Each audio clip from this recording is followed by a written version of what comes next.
Welcome to EWA's FIN LYT podcast. EWA is a fee-only RIA based out of Pittsburgh, Pennsylvania. We hope all listeners of this podcast will benefit as we deep dive into complex financial topics that we will make simplified for you.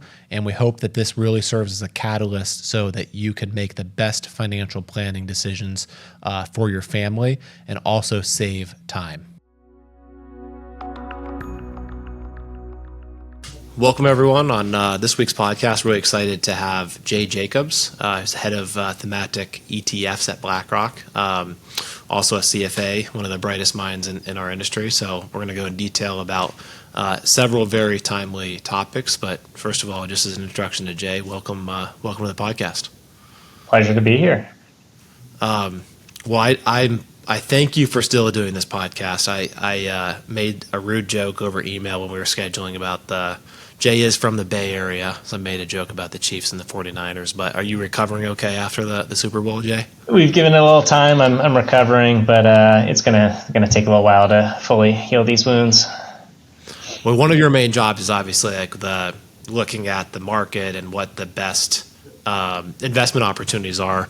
There's some of the ETFs that you've helped develop at Blackrock there. So I've got to ask, first of all, what are your outlooks for next year's NFL season? Are you still thinking 49ers have a good shot at it, or what's your thoughts? I don't know. I had a friend make a joke. We're on a fantasy league together. He said the whole league just did a redraft, that somehow like every single important player just switched teams in the last few days. So I don't even know who's good and who's bad anymore. I think we need to figure it out. I'm better at outlooks for the markets than for the NFL.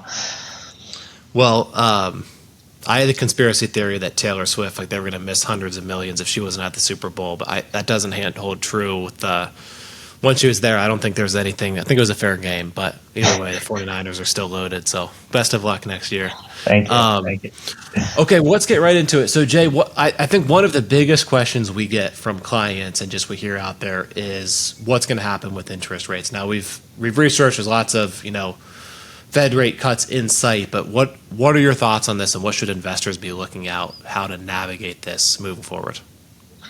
Well, structurally, our view is that interest rates are going to stay higher for longer. That doesn't mean they're going to stay at these levels forever. I think we will see some cuts towards the back half of this year, but there's a lot of inflationary pressure just in the economy right now that means that the years of really low interest rates might not be coming back anytime soon. You can look at aging populations around the world. People are getting older. That's shrinking the workforce. That's an inflationary pressure on people who are in the workforce, can demand higher salaries. There's more geopolitical risk in the world. We're seeing disrupted supply chains, and that's putting more inflationary risk. If you look recently, the cost of shipping around the world has increased substantially with some increased risk in Eastern Europe and in the Middle East. And so you do have these inflationary pressures that are structural in nature in keeping rates high. Even just in the last few months, you saw the market was pricing in about 5 rate cuts from the Fed. Now the market thinks it's more like 2.5 or maybe 3. So the market is starting to realize that rates will probably come down this year, but just not as much or as fast as people were expecting. Now, what this means for investors is if you can hold, cash or short-term bonds and get a pretty good yield for a while, that really creates a high hurdle in why are you going to step out of cash and make an investment in something, go from a low-risk exposure to a high-risk exposure. You really need a high bar from an investment thesis to be able to make that change. And so when we put together our thematic outlook this year, we were really looking at what are the long-term structural trends that have high growth opportunities associated with them over the long term, but specifically, what are the catalysts that are going to happen in 2024 that will set off this growth, set off this chain reaction of very rapid revenue and earnings growth across these different segments? Because again, with high interest rates, you need a really compelling investment thesis, either very high growth or really attractive valuations to step out of that cash and into the markets. Yeah, I mean, everywhere you see, earn 5%, right on fidelity.com or all these, these money markets. So, what are your thoughts, I guess, for someone that is not willing to make that hurdle rate, but as far as the risks, I was looking on American Express's website recently, and they're offering CDs over 5, for 1 year, 2 years are good, but then you go out to 5 years, and I believe it's in like the 1.5% range. So that tells me that the big institutions that have direct contact with the Fed, they're thinking, at least within 5 years, rates will not be as high as they are. And obviously, this is purely speculation. But any thoughts on how someone, obviously, cash is cash, cash is king, but someone that is still looking to be really long term, that framework for that decision making then? You've got to get more granular and nuanced in how you're investing in the markets, but it is important to be invested. So as much as 5% cash sounds great, and we haven't seen that in a long time, the reality is the S&P 500 was up over 20% last year. So there was still an opportunity cost to holding cash to the tune of 15+%. That doesn't mean everyone should just immediately jump into the S&P 500. What it does mean is that over the long term, you do want to compound returns. You want to compound it, especially in tax advantaged investments like stocks, where you can defer paying capital gains on it, and that's important if you're growing your portfolio. So it's not enough to just hold cash, especially for people kind of with long time horizons that are looking to really build their wealth. Awesome. Well, you mentioned, so the next question I have for you specifically, 2024 market outlook moving forward, and we'll go specifically, obviously AI is kind of the buzzword right now. Before we get to AI, what are the key themes as you see them? You mentioned a couple in the first question around Fed cuts, such as the aging population, et cetera. But what would you see as the most important themes in 2024 and beyond right now?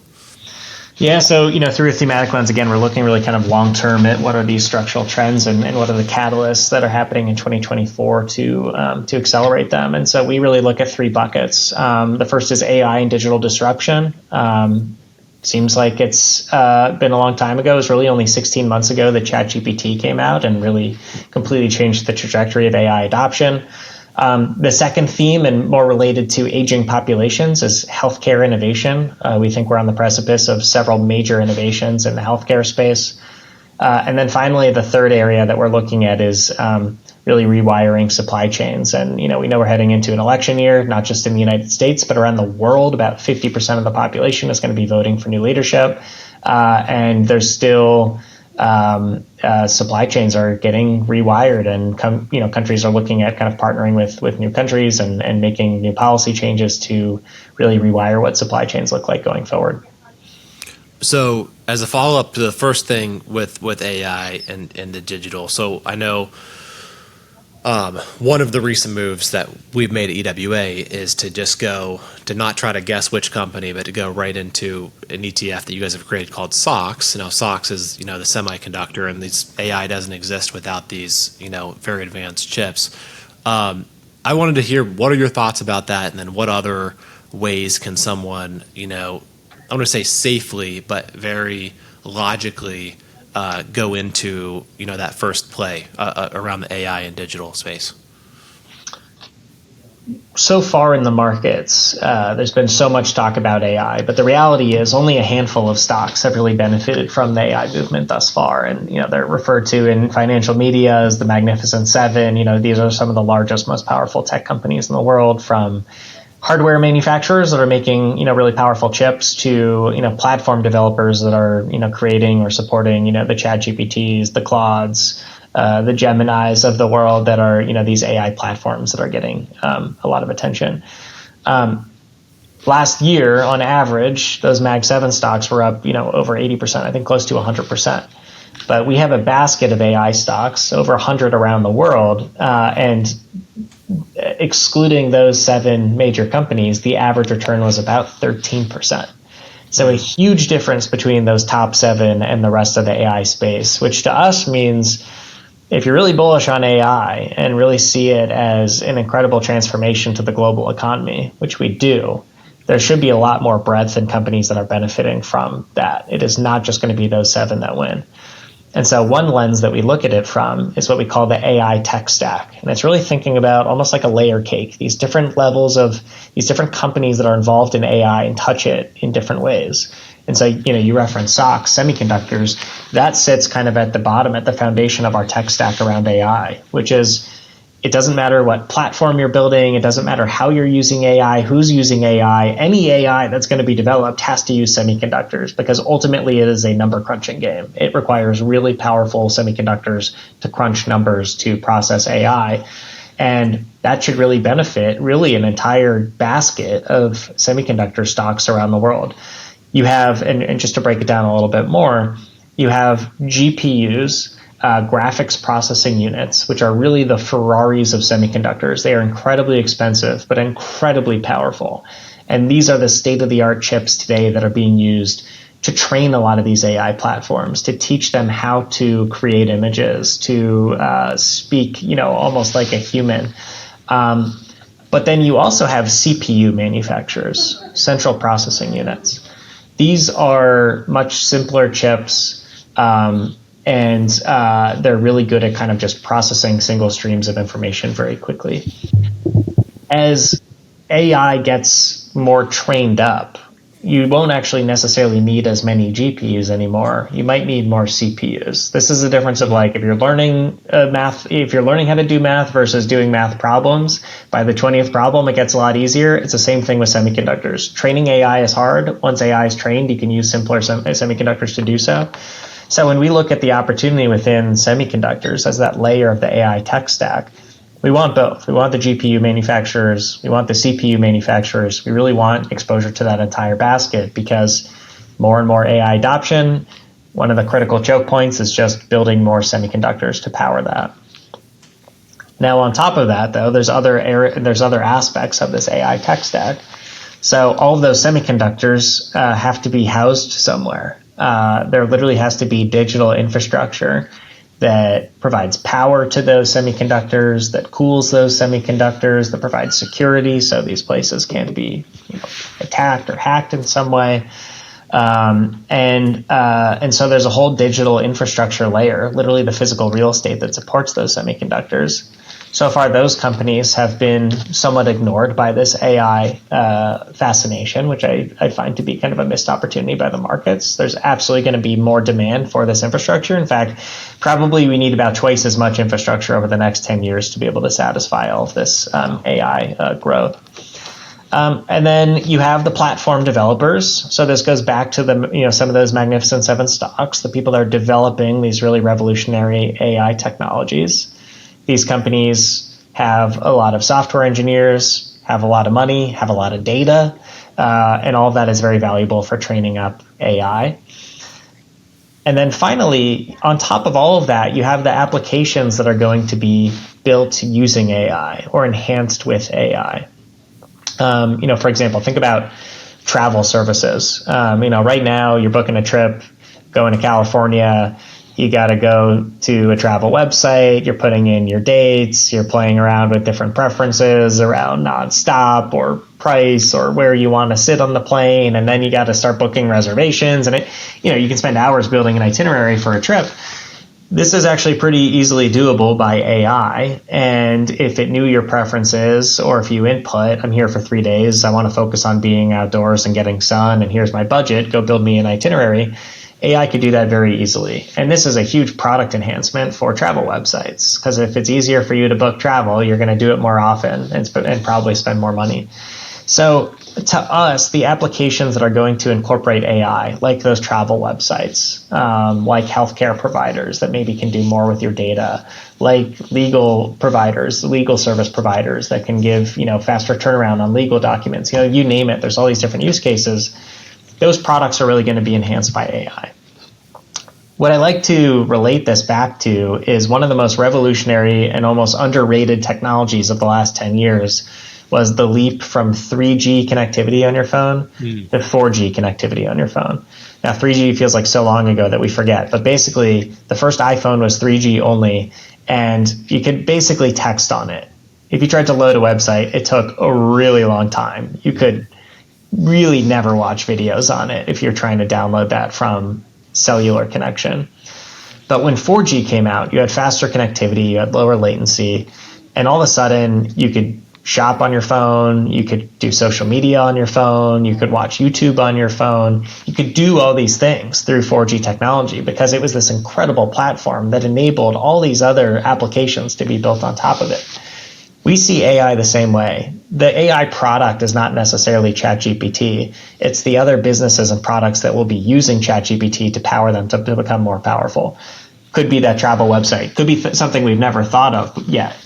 But the fact that this technology exists is going to create really a renaissance of new technologies. And so that really sits at the top of this AI stack of almost this like question mark of what are the big industries that will be built because AI now exists. That's very insightful. I appreciate you sharing, Jay. So just to make sure I heard you correctly, so at the bottom is kind of like a food pyramid. Like you have to have the semiconductors for any of this to exist. And secondly, because this exists, we're going to have problems, where to store the stuff. There's going to be bad actors out there that are going to use this to steal your information. So there's cybersecurity, infrastructure, cybersecurity ramifications. So that's going to exist no matter what. And then the third at the top of it is not a speculation, but just more of a, we have to wait and see. And we know what companies have started to adopt the AI, but there's going to be things that, people think of every day of how to make more effective travel, healthcare, legal, streamline our lives and save time. So, and so you have, developed ETFs that directly go into each three of those layers, and I believe some that pull all three of those together. Is that correct? Exactly. So you mentioned SOX before, SOXX. It's a U.S. semiconductor fund investing in semiconductor, basket of different semiconductor companies. We have a digital infrastructure ETF, IDGT, which is really looking at digital real estate. It's supporting all of that processing power. And then cutting across the entire AI stack is our ETF IRBO, which is really investing in kind of all the companies in the value chain of AI, from the semiconductors to the digital infrastructure to the application developers. Awesome. Well, the second one I related to a lot because when I was first as a financial advisor, I remember meeting a mentor and he was like, "Who's your network?" And at that point, I was meeting with young residents and still work with lots of physicians. I'm grateful that we do. But he said, "Matt, we're to build a business, you have to manage money, and to manage money, you have to meet with people that have money." And then he shared a statistic. Now, this was 10 years ago, but he said people over the age of 65 are the only people I'll work with because they own 85% of the net worth in America. Mm-hmm. So not only, in my opinion, do we have this aging population. You shared when we were getting coffee a couple weeks ago, you shared that this is like the first time in history there's more people this age than people that, and it was mind-blowing to me. But do you know, is that statistics? We hear that there's going to be trillions of dollars transitioning over the next 20 years, but that's still we're the very start of that, kind of like we're the very start of AI. Do you know, broad-based, like if you were to guess, how much wealth is still owned by the older population? Oh, it's trillions. I mean, it seems like every year the number gets bigger in what this generational transition of wealth will look like. I've seen estimates from 20 trillion, 30 trillion, 40 trillion. The numbers are staggering. It makes sense. People, older populations have had the most time to save, to compound, and to build their net worth, whereas millennials have to spend a lot of money on childcare and are still early in their careers and trying to buy houses and all that good stuff. The stat you were referencing. So in 2024, there will be more people over the age of 65 in the United States than under the age of 15 for the first time. And if you go back 100 years ago, there was about 5 times more people under the age of 15 than over the age of 65. So demographics happen slowly, but are powerful. It's like a glacier moving through the economy. And we're really starting to reach a tipping point of we're an older society now. People are having less kids. People are living longer because of great medical advancements. But from a thematic lens and from an investing lens is you have to think about who benefits from this. This is really going to disproportionately impact where do seniors spend money. And you just mentioned it. Seniors have a lot of money compared to other generations. So where they spend it is going to be really important and could be a really really good driver of stock returns going forward. So, we've looked at it in the context of really what are the medical innovations that are happening today that predominantly impact senior populations.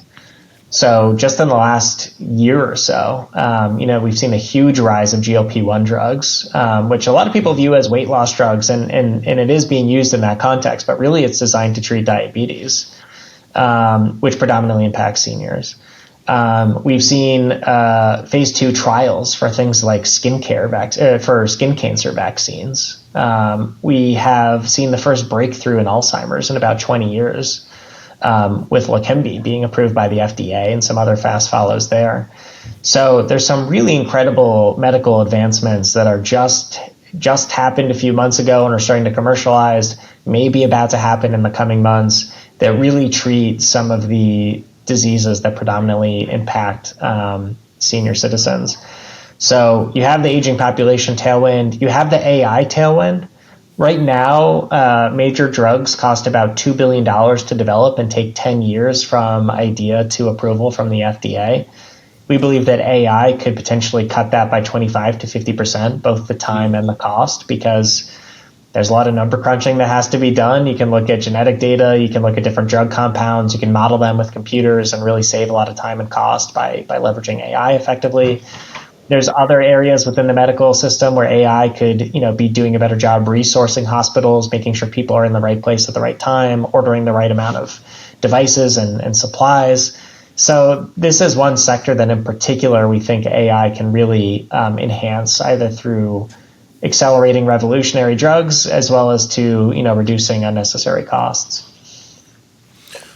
So healthcare is the main theme I heard, that, and obviously that hits home from the heart emotionally. I've had relatives that have had Alzheimer's, and I can just imagine if that solution does strongly come to the table, that an unlimited people would be willing to unload an unlimited amount of their resources to address that problem. So there's a lot of hope in neuroscience in particular, and I was actually just this past week at South by Southwest, not for the music and TV shows, unfortunately, but for the kind of tech and innovation part of South by. And one panel I was listening to was called, Demystifying Aging, and really what are some of the advancements in dementia treatment. Their view was that the last 30 years was incredible advancements in cancer. That cancer previously really was a death sentence, and now it's still very dangerous, but there's a lot of treatment. There's been a lot of advancements in certain cancers to make it something that we can treat and live with and manage. And the optimism now is that a lot of that, the next generation, is going to be advancements in neuroscience, that we are just starting to understand the brain. We're just understanding aging and dementia and Alzheimer's and Parkinson's. And maybe we won't necessarily completely solve these ailments in the next 30 years, but we can start to treat them and reduce their impact. And even that, given the aging populations we have, could have a massive impact on society. So by the age of 65, 1 in 3 people already have dementia. If you live to be 80, you have a 1 in 9 chance by 65. If you live to be 80, it's a 1 in 3 chance. So you could just imagine the size of the baby boomer generation and how long, amazingly, baby boomers are living, just how much of a bigger part dementia treatment is going to be a part of healthcare going forward.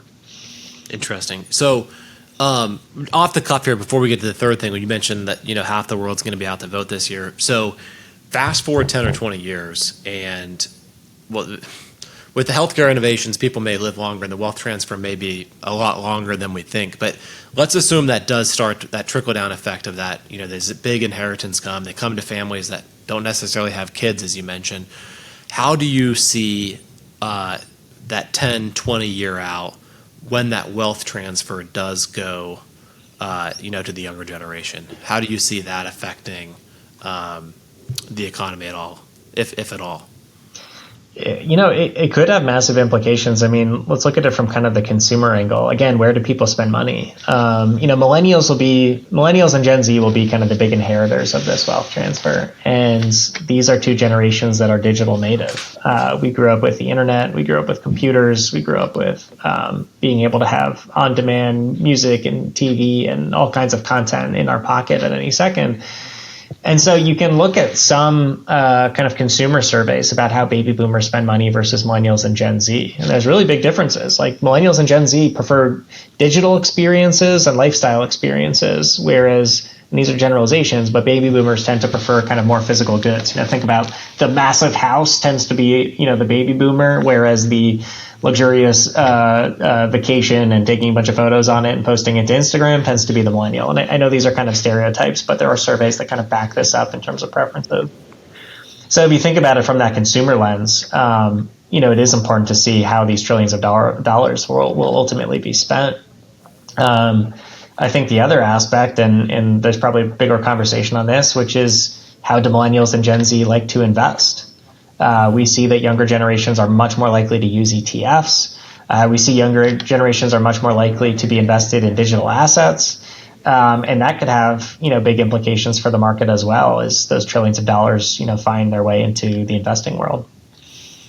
Interesting. And I know there's a statistic. We're going to talk about crypto, the blockchain in a little bit. And obviously that's going to be a big part, for most millennials. So before we get there, though, you did mention, so half the world, so we have an election coming up this year in the U.S. and then globally, 49%, I think you told me, again, over coffee is, we'll just round it up, 50% of the population is going to be out to vote. So lots of political turmoil, lots of political turnover that, potentially is going to happen. So how do you see that affecting investors, in 2024 and beyond?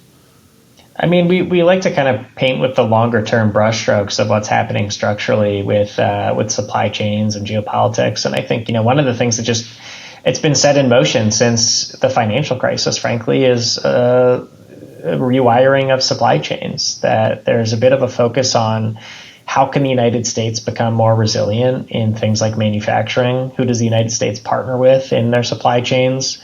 You can think about nearshoring and producing more near the United States in places like Mexico.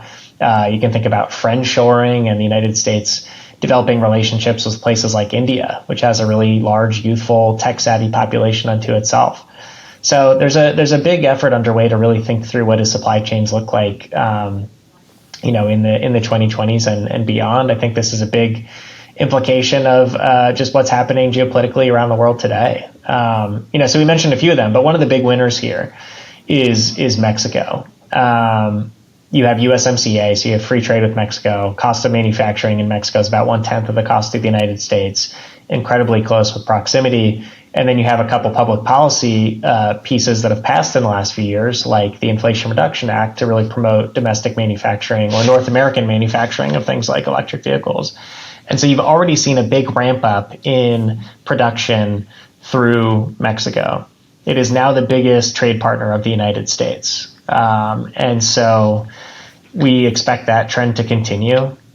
Mexico also has a very young population, which makes it a great destination for training and for kind of leveraging that workforce. India has been a big recipient of kind of these rewiring supply chains as well. Again, large, youthful, tech-savvy population. Starting to see tariffs being rolled back between the United States and India as well. And then more domestic policy. So the Infrastructure Act from 2019, the Chips and Science Act to build more semiconductors in the United States. There's been a lot of political will and spend across the aisle to build more in the United States and become more self-sufficient, especially in really critical industries, the growth industries of the future. So, you're starting to see, really a lot of build out of manufacturing in the United States again for the first time in several decades. Interesting.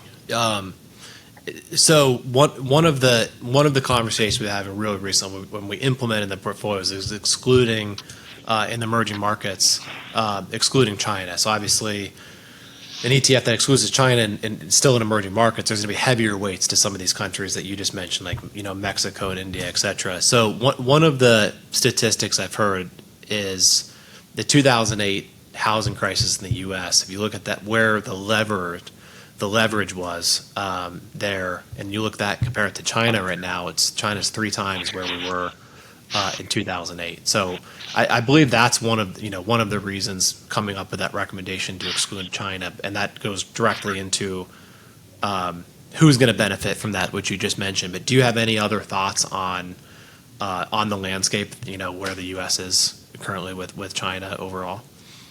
Yeah, I mean, part of this is just how capital markets have evolved. If you go back to the 1980s, Japan became such a massive part of the investing world that investors started breaking apart Japan from the Asia Pacific region. So you saw all these funds popping up, APAC ex-Japan funds. So you could be very intentional about how do you allocate to Japan, Do you want to just get benchmark exposure? Do you want an active manager? Do you want to underweight, overweight Japan? We see a similar phenomenon happening with China now, where it represents about 30% of the emerging markets. Increasingly, it's so large that people want to express an opinion on China, overweight, underweight, different ways to slice and dice it. When you look at kind of the rewiring supply chains, we absolutely see places like India and Mexico benefiting, and you can upweight those exposures through something like that EMXC product. I think India is the top exposure within emerging markets, excluding China. So it's really a way about getting more granular in the emerging market space. You have a lot of idiosyncrasies across emerging markets, different countries, different geographies, different populations. So it's a way to kind of get more focus on certain countries.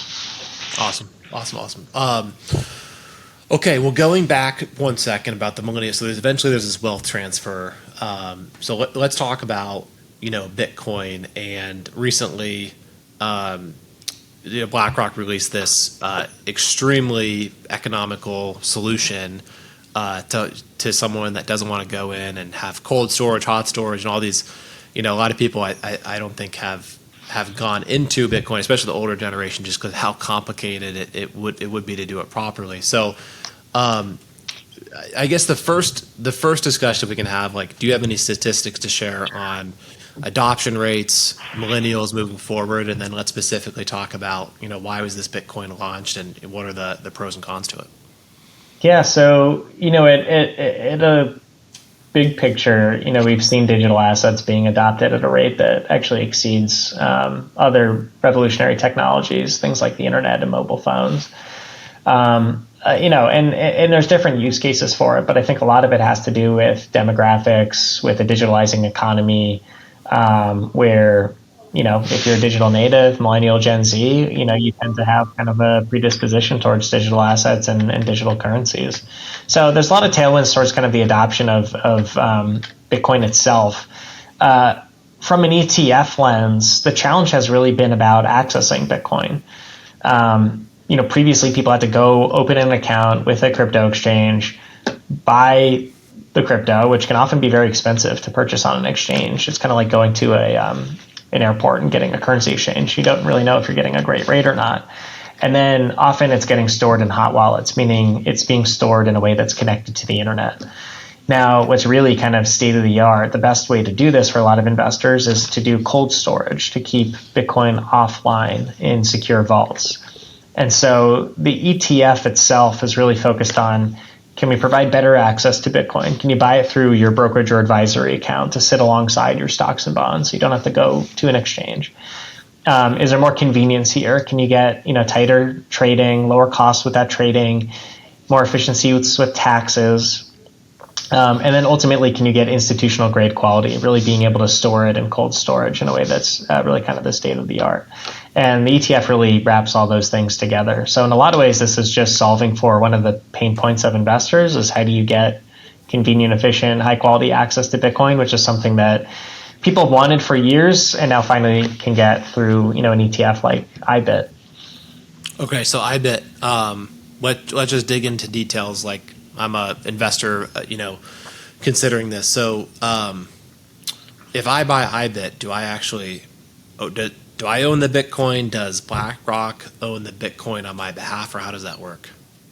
So when you go out and buy iBit, you're buying a share, and we'll get a little bit into technicals of what's called a grantor trust, and the grantor trust owns Bitcoin.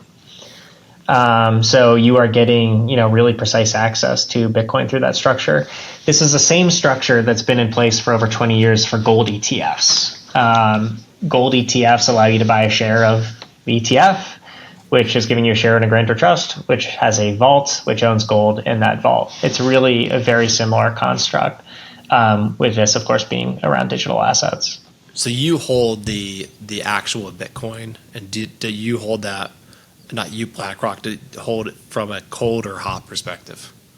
So Coinbase is our custodian for this product and owns the Bitcoin and holds it in cold storage. So every night, whenever we have, if money is coming into the fund, we go out and buy Bitcoin, and every night that new Bitcoin is going to be swept into cold storage so that it is kept offline and secure. Okay, and how do we ensure, because you read horror stories, someone loses their their keys in the cold storage, and then I've read somewhere someone lost like $100 million this way because they were like early investors. And then you lose these keys or whatever, and you can't recover it. I mean, that's the whole purpose of what makes it so secure. Can also come back as the greatest weakness of it. So how does BlackRock as a whole, with this being a billions already in the fund and growing, keep track of all this? Yeah, so this is why you want to work with the best partners in the space and build the best processes. So we work with Coinbase's custody platform to store our to store the Bitcoin. It's the most institutional grade process for storing Bitcoin. We've put them through very rigorous kind of due diligence to ensure those processes. And on top of that, it's really about leveraging the architecture and infrastructure that we've built for all of our ETFs. So we have a technology platform that runs 1,400 ETFs around the world, investing in stocks, investing in bonds, now investing in Bitcoin. And it's about the ability to see and to manage all of that Bitcoin exposure as efficiently and with as much transparency as possible. And this is really, part of the benefit of, being at a place like BlackRock, which has the scale that we have, is that we've built so much of these technological systems to manage our ETFs around the world that it can be, kind of easily extended to the Bitcoin asset as well. Are there any if I was a Bitcoin expert and I had the processes down, I felt comfortable, it's cold, so I'm not worried about a cyber criminal. The only thing I'm worried about is if literally a physical criminal comes in and finds my passkeys wherever I have them, if that's on a flash drive or written down on a piece of paper, what would be the downsides for me, if any, for me to sell that? Obviously taxes would be one downside, and then repurchase and simplify my life. Let's say I have my accounts through Fidelity and just go purchase the ETF. Am I really going to get the same results? What are the pros and cons, I guess, or any downsides that you see? Yeah, we've seen a lot of people do that who, were owning Bitcoin on their own, but would prefer the ETF. Easier to trade. You get that institutional grade storage. There is a tax implication if you own Bitcoin and you sell it for, a realized gain. You could have a tax liability because of that to buy the ETF. The other aspect is an ETF has a management fee associated with it. So, while it might have kind of lower trading spreads, and right now our ETF is trading around 3-4 basis points, really, kind of minuscule trading spreads, there is an ongoing management fee associated with it. And that management fee is in part to pay for the institutional grade custody solution. So, some people may choose to own Bitcoin themselves. That's okay. What we see is the lion's share of people don't feel comfortable doing that. Don't feel comfortable that they're going to have the appropriate security and safeguards in place, and would, rather pay, a small management fee for an ETF to do that for them. So I read in prepping for this call, once you reach a certain level of assets, that the fee will cap at 25 basis points, so 0.25%. So obviously that's a very low cost. My question is, how are you guys doing that for 25 basis points when you look at other companies that were charging 1.5% to 2%? To do the same thing? Were they just grossly overcharging? Are you expecting you're going to have the scale? Why is there such a huge price difference between some other competitors on the market? Yeah, I can't comment on other competitors' pricing, but we feel that 25 basis points is a very competitive fee, and we can achieve that because of the scale of the business. We've seen tremendous asset growth so far. We expect continued growth as we see more people really starting to get educated on Bitcoin, learning about it as an asset, and determining for themselves if it makes sense in their portfolio. But because of that scale, we can be very competitive on fees. Awesome. And then as far as for some novice investors or newbies, as far as like the fraud that you've seen happen, whether that's FTX or I think it was the TD Ameritrade company that literally went under, and I had some friends that had it, and literally like some lost money, some took it out just in time. But what for outside looking in, how would you explain kind of what's gone on in the Bitcoin industry, and then how some of those problems are currently being solved, and how this ETF would potentially eliminate those risks for someone just getting into it? Yeah, so in a lot of ways, this kind of comes again towards the hot wallets versus cold storage again, which is you really you want to minimize risks here. Cold storage is really the most institutional grade, kind of highest level of security you can achieve with Bitcoin. And if you use kind of the appropriate infrastructure, which has evolved a lot over the last few years, you use the appropriate custodians, that can be safe kept on behalf of clients. There's been challenges in the industry. You've seen bad actors, you've seen people, misuse funds. But again, if you are using appropriate cold storage and processes, that's really mitigated. Gotcha. Okay. Excellent. So, I think we've addressed a lot of the questions around, but any other closing remarks around Bitcoin or the crypto space overall that you think would be useful for investors? Yeah, I think it's important for people to go through their own educational process on this asset. Bitcoin is the largest and kind of longest lived digital asset out there, but it's still only 15 years old. It can be volatile. It can behave very differently from stocks and bonds. So I think it's important for people to take their time and get education on these assets. And then think about, does it make sense in my portfolio? And it's not going to make sense for everyone. If you're a retiree and you're focused on income and minimizing risk, it may not make sense in your portfolio. It might make more sense for someone with a higher risk tolerance and a long time horizon. But really, it's up to the individual. It's up to you, Matt, and how you're helping your clients navigate this landscape. But it's a unique asset, and I think the educational aspect is going to be key. Yeah, absolutely. So, I mean, our general, we have some clients that have done it, not through us, is that blockchain, the technology, kind of going back to the semiconductors of what boost AI, I mean, the blockchain, Fortune 500 companies that have adopted that has increased their efficiency, their securities, their processes, et cetera. And now as far as the use case for decentralized currency, obviously I see it there.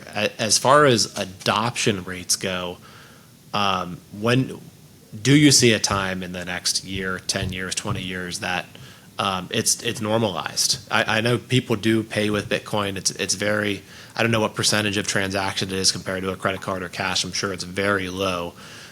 When, if any, if ever, do you see this becoming a norm? I mean, so there's different aspects. I mean, the world of digital assets is such a broad world, and there's so many different aspects to it. I think what we're seeing with Bitcoin is, predominantly the use of kind of this store of value right now, as people look at it as, potential geopolitical or monetary hedge or a way to, kind of store value in the face of inflation. But more broadly, if you look at blockchain technology, there was a lot of excitement around it. There was a lot of companies starting to do research on how to incorporate it into their businesses. And then, and then there was a little bit of a comeback to reality of, is this really a technology that's ready? Is it scalable? And now I think we're starting to see, in the long adoption of technology, which can have fits and starts, we're starting to see that adoption ramp up again. There's some use cases and things like supply chains, where if you know exactly where a specific product has come from, different people it's touched, how different payments have been made along the way, it's much easier for things like safety, to reduce theft, recalls, all these different aspects that long supply chains, all these risks that long supply chains introduce. So I think the underlying technology, we can continue to see, a lot of adoption in the coming years as we start to see these use cases like things like supply chains we see more adoption. Yeah, absolutely. Do you, as far as risks go for those that are investing in it for just for the sake of investing it, not for a use case, but just like you said, the geopolitical risk, diversification, whatever it might be, when I look at it, I say, well, people are attracted to this as decentralized. It removes the middleman. It removes, the lack of transparency maybe for banks and fees and spreads.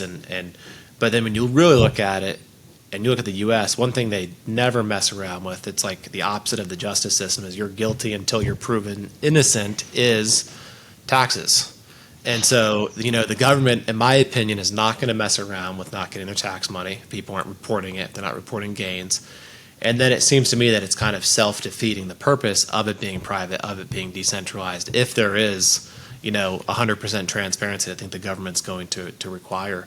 So how would you, not saying if you're for or against it, but how would you address those concerns, or the kind of that competition between, what makes it so attractive, but also, what may end up making it, I don't want to say less valuable, may self-defeat some of the purposes it serves?